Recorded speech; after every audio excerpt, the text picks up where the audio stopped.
Hello दोस्तों, स्वागत है आप सभी का राहुल एकेडमी पर। आज आपका है 20 फरवरी और आज आपका एसएससी जीडी का थर्ड शिफ्ट का एग्ज़ाम ख़त्म हो गया है। तो थर्ड शिफ्ट में आपके जितने भी क्वेश्चन पूछे गए थे उन सभी के बारे में अच्छे से चर्चा करेंगे। और अगर आपको इसका पीडीएफ चाहिए तो नीचे टेलीग्राम का ग्रुप दिया गया है, वहाँ से ज्वाइन होकर इसका पीडीएफ प्राप्त कर सकते हैं। तो चलिए आइए शुरू करते हैं। देखिए, आपका पहला क्वेश्चन पूछा गया था कि भारत देश की जलीय सीमा कितने देश के साथ लगती है, तो दो देशों के साथ लगती है। अगला क्वेश्चन था कि 2011 की जनगणना में सर्वाधिक साक्षरता वाला राज्य कौन सा है, तो वो आपका केरल राज्य है। इसके आगे देखिए, अगला आपका क्वेश्चन पूछा गया था कि बिंदा खान का संबंध किससे है, तो बिंदा खान का संबंध आपके सारंगी से है। अगर आपसे पूछा जाए कि पन्ना लाल घोष का संबंध किससे है, तो इनका संबंध आपके बांसुरी से है। यामिनी कृष्णमूर्ति का संबंध किससे है, तो भरतनाट्यम और आपके कुचिपुड़ी से है। बिरजू महाराज का संबंध किससे है, तो कथक नृत्य से है। कृष्णा नायर का संबंध किससे है, तो कथकली नृत्य से है। निर्मला मेहता का संबंध किससे है, तो मणिपुरी नृत्य से है।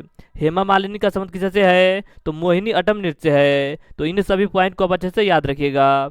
इसके आगे आपका अगला क्वेश्चन पूछा गया था कि आईआईटी की स्थापना किस पंचवर्षीय योजना के दौरान की गई थी, तो पहली पंचवर्षीय योजना के दौरान की गई थी। और पहली पंचवर्षीय योजना में किसकी प्राथमिकता दिया गया था, तो कृषि की प्राथमिकता दिया गया था। इसके आगे अगर आपसे पूछा जाए कि द्वितीय में किसकी प्राथमिकता दी गई थी, तो औद्योगिकरण का दिया गया था। और तृतीय में बात करें तो स्वावलंबी अर्थव्यवस्था को दिया गया था।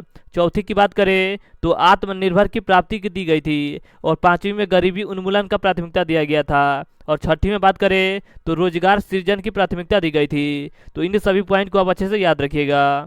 इसके आगे देखिए, अगला आपका क्वेश्चन पूछा गया था कि गांधी इरविन समझौता कब हुआ था, तो गांधी इरविन समझौता आपका 5 मार्च 1931 ईस्वी को हुआ था। अगर आपसे पूछा जाए कि पूना एक्ट कब हुआ था, तो पूना एक्ट आपका 1932 ईस्वी में महात्मा गांधी और आपके भीमराव अंबेडकर के बीच किया गया था।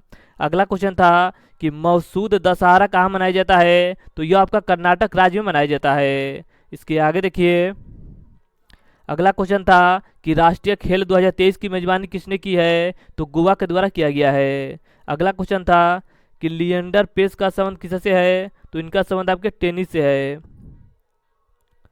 अगला आपका क्वेश्चन था कि गौतम बुद्ध का संबंध किस गणराज्य से है, तो इनका संबंध आपके शाक्य वंश से है। इसके आगे देखिए, इसके आगे आपका एक क्वेश्चन पूछा गया था मूल्यह्रास से।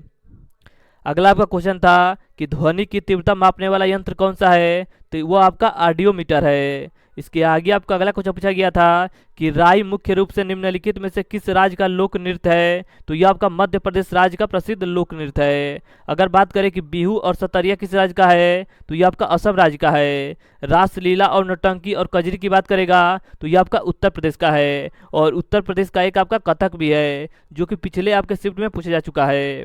अगर बात करें भांगड़ा और गिद्दा का, तो यह आपका पंजाब राज्य का है। घूमर और कठपुतली की बात करेगा तो यह आपका राजस्थान राज्य का है। गरबा और डांडिया आपका गुजरात राज्य का है। लावणी और तमाशा की बात करेगा तो यह आपका महाराष्ट्र राज्य का है। और अगर आपसे बात करेगा मुखौटा का, तो मुखौटा आपका अरुणाचल प्रदेश राज्य का लोक नृत्य है। देखिए, हिंदी में बात करें तो हिंदी में आपके वाक्य शुद्ध से 3 से 4 क्वेश्चन पूछे गए थे। विलोम की बात करें तो विलोम से आपके 2 क्वेश्चन पूछे गए थे। परिवाची से आपका 2 क्वेश्चन था। और गद्यांश से आपके हर शिफ्ट में 5 से 6 क्वेश्चन पूछे जा रहे हैं। और मुहावरा से आपका 2 क्वेश्चन पूछा गया था।